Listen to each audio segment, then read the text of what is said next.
Hello and welcome to Dear Grief Guide, a podcast where each week I answer one anonymous letter from a listener feeling lost, stuck, heartbroken, or overwhelmed in the midst of grief. My name is Shelby Forsythia. I'm a grief coach and author, and I'm here to help you create a life you love from the life loss forced you to live. Let's get to today's letter. Dear Grief Guide, I recently lost my adult child, Alex, to an aggressive form of brain cancer. We had a close bond even after he left home, which was both lucky and intentional. Lucky because I know that not every child wants to be friends with their parents when they grow up, and intentional because between the three of us, myself, Alex, and his father, we all continued calling and planning get-togethers through the years. Sometimes we'd play board games and end the evening in tears because we were laughing so hard. Sometimes we'd have catch-up phone calls that turned into discussions about how Alex was raised and what we both wish could have gone differently back then. While we had our disagreements, we always listened with compassion and an eagerness to understand each other. I did my best to meet him with honesty, respect, and love. He was the center of my life and the boy who made me a mother. I miss him so much. What complicates my grief, and the reason I'm writing to you, is the internal struggle I face.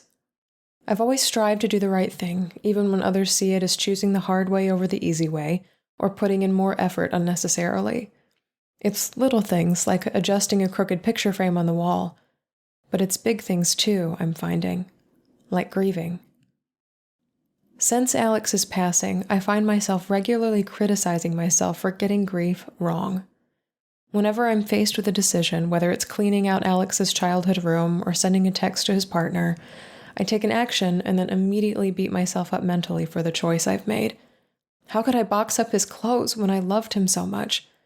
Why did I send the phrase, "This is so hard," to his boyfriend when there are so many more comforting things to say? It never ends.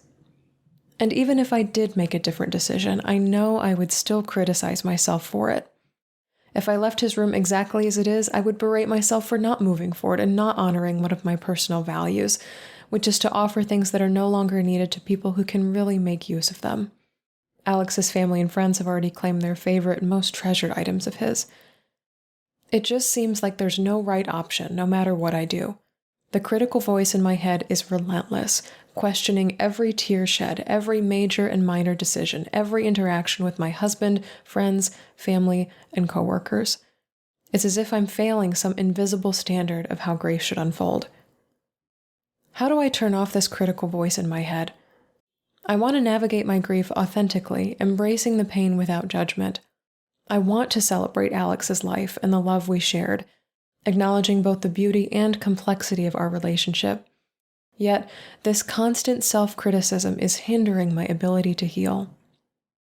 Your guidance would mean the world to me, especially as I strive to understand that there's no right or wrong way to grieve. I know it to be true, but day by day, I'm struggling to live it. With gratitude, perfectionist parent. Oh, hi there, perfectionist parent. I know this one. I'm not saying I know the answer and it's the right answer, which is probably disappointing for you, but I know the experience of which you speak. This sense of being haunted, being berated, having this parrot on your shoulder or this nag on your shoulder of the inner critic, especially when it comes to grief. I distinctly remember speaking to a mother and daughter at one point who were grieving the deaths of their father and husband, respectively. And they were distressed because they were both people in education. They were in the academic field. And they could not make sense of their grief. It was not logical to them. Their inner critics were saying, it doesn't make sense, it doesn't make sense, it doesn't make sense. Seeing the signs, feeling him, seeing the symbols, understanding on some spiritual or emotional level that he's present, but mentally and physically comprehending that he's not here. It doesn't make sense. And there was a deep, deep sense of distress that grief did not make sense. It was incomprehensible. And so there was this voice in their head of like, no, that's not real. That can't be possible. You're just making it up. This harsh, critical voice that stepped in and wanted them to know that what they were thinking was illogical and therefore wrong. And I know this is a slightly different inner voice than what you're experiencing, but when we were in the call together, what we uncovered is that this inner voice, in kind of unpacking the purpose of its existence and perhaps even where it came from, was to protect them from falling for a scam, from believing in magic, from being disappointed. This inner critic, this inner voice, was doing its best in the only way it knew how to protect them from more pain than they were already experiencing. And when this landed, and they recognized that this inner critic, or this inner balloon pricker, as I once heard it called, was there trying its damnedest to help them heal and to help them cope, but it was actually painful for them to have this inner critic present, we found a way for them to acknowledge the voice of the inner critic, or the inner cynic, I suppose we could call this as well, and also acknowledge that what they're experiencing in their grief may very well be illogical, and that's okay. That's a part of grief. Some of the very hardest sheer nature of grief, embedded into the fabric of grief, is our inability to understand loss. Why? How? To what end? So to get to your inner critic here, perfectionist parent, I wonder if its purpose is a similar one. If this berating of you for cleaning out Alex's room, or for sending what sounds like heartfelt empathy to his partner, is an attempt in some way to try to protect you from feeling more pain, from being in more pain than you're already in. Like, if you could make the right decisions when it comes to your grief, somehow magically you would no longer be in pain. You could get over it. You could overcome the obstacle. You could come out the other side to this bright, shiny future where pain with every decision you make did not exist. And I wonder what would happen with this inner critic if you kind of like sat down and had a little conference call with it and said, okay, here's the deal. Whether I clean out his room or don't clean out his room, there is pain in both decisions. There is pain in every direction. What decision will we make now with that? And this is a rude awakening. This can feel like a harsh reality, especially in the mind, heart, body, soul of someone who has titled themselves a perfectionist. There will be pain. There will be wounds with every decision you make. In cleaning out his room, there is the agony of boxing up his clothes. In leaving his room exactly the same way as it is now, there's the agony of passing by the room and potentially for you, based on the values you've shared, of, passing things on to people who can use them and allowing yourself that knowledge and wisdom, is the guilt of not giving these things to people who can actually make use of them, and feeling potentially selfish, that inner critic might say, for not living up to your highest ideals and values. So if I was in a coaching session with you, perfectionist parent, I would ask you, inner critic, why are you here? How are you serving her? What are you helping her accomplish in her grief? What is it all for? What is your role? What are you doing here?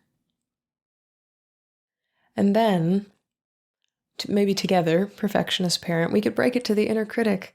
that there is going to be pain either way. So if that's the case, what new rules would you like to operate by? If the purpose of the inner critic shifts from I am here to help her avoid pain to I am here to help her live up to her highest values, even if there's pain involved, all of a sudden, we give the inner critic a new job. They are no longer scanning scenery, scanning the environment, checking for how do we avoid pain? How do we avoid metaphorically getting our legs stuck in a bear trap? My dear inner critic, we will get our leg stuck in a bear trap at one point or another in our grief experience. We will feel pain. We will step on a branch in the woods and get scooped up into some giant net. But in that moment where we are feeling pain with a decision, what will we do next that lives up to our highest ideals? Perhaps you prepare for the journey. The inner critic can help you gather bandages and come up with coping mechanisms that can help you process pain. That is a fantastic redirection of the inner critic. Perhaps the inner critic can say, okay, I am in pain, but what are my highest values? If it's community, maybe you're calling for help. If it is, passing things on to others so that they can use them, perhaps it's learning more about grief or connecting with other people who have lost a child so you can pass on what you know about cleaning out a room with another mother who's trying desperately to do the same and doesn't know where to start. Maybe you can be that witness for her.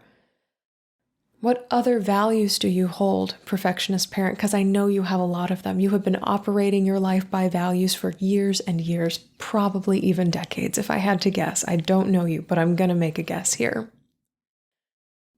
What gentle redirection can you offer this inner critic so that its focus is no longer, how do I keep her from being in pain? Because the pain is inevitable. You are no longer solving the equation for pain. Instead of saying solve for X, solve for pain. Impossible in grief world. You cannot solve for pain. There will be pain no matter which path you take, and that is okay, and it doesn't mean it's your fault, and there's nothing wrong with you, and it doesn't mean you're getting grief wrong or that you are bad at grieving. It is a part of the experience of grief, is for pain to be knitted into and woven into the experience of losing someone you love. I would worry if you were not in some level of pain, perfectionist parent. I do not wish pain on you, but it is comprehensible to me that you might be in pain on some level for a long time, as I am in some level of pain for a very long time. After the death of my mother, it softens, it has different edges now, it has different flavors, it comes up at different times for different reasons. It is not the same acute, agonizing pain I was experiencing in the early months and years after her death, but I could still call it pain. I still meet it, it still comes into my periphery or right in front of my freaking face, and I'm like, there is pain right there. That my mom is dead and she's still dead and she will always be dead. There is pain there for me. And it cannot be erased.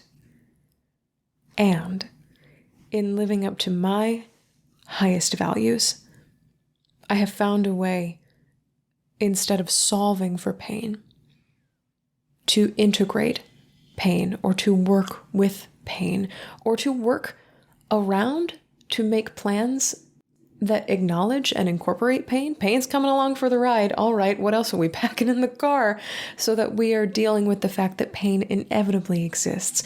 You know logically, perfectionist parent, that there is no right or wrong way to grieve, which is another way of saying no matter which decision I make, there will be pain either way, but there will also, and here's the other thing I need your inner critic to know, there will also be progress either way. Whatever decision you make, however long it takes you to make it, there is also progress here in the midst of the pain. And sometimes we get so busy trying to solve for pain that we neglect to see the very real steps forward we are making in our grief. And maybe that's a gentle redirection your inner critic could use as well. Not just what are my values, but how have I already moved towards them with these decisions. I may not have freed myself from pain. I may never free myself from pain. But how, in my decisions that I'm making every single day, am I moving towards my values and moving forward in my grief? Because I guarantee there is progress here. You have already made so much, and you will make more. And I wonder just how you can redirect your inner critic to become someone who has less of a posture of lording over you and telling you how it should be and telling you everything you're getting wrong, and comes along beside you and is more of an assistant, asking, perfectionist parent, what do you need? What are your values? How have we already made progress so far? Look at this data I've collected. Look how well we're doing. Where would you like to go next? I'm on your side, as opposed to I am against you. Because when you're already grieving, that's a very difficult energy to reckon with. I wish you so much grace, just armfuls of it if I could shower it on you right now. Because dealing with perfectionism and grief is so incredibly hard. Having an inner critic when you are already doing the inner work of grieving is so hard. So I wonder if you can have a conference call with your inner critic, sit across from it, say, I'm reassigning you to a new department, and invent one that feels like an assist to you, like a guide of your values and where you'd like to go.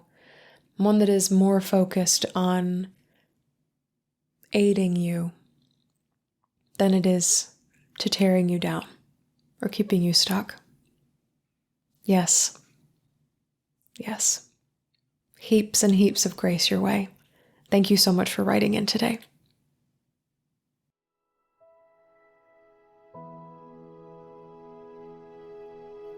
That's all for this episode of Dear Grief Guide. Thank you so much for joining me today. If you're ready to start moving forward after a loss, consider joining my online course and community, Life After Loss Academy.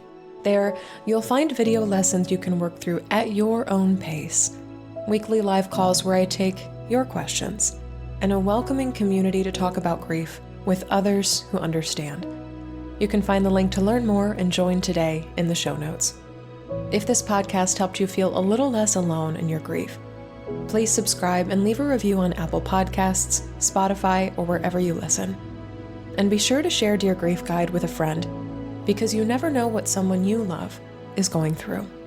You can submit your anonymous letter for the show and find additional grief support at shelbyforsythia.com. Music for Dear Grief Guide is performed by Addie Goldstein. Editing by Ruth Spence of Synivia. Until next time, I see you. I'm so proud of you and the work that you're doing in the world. And I love you.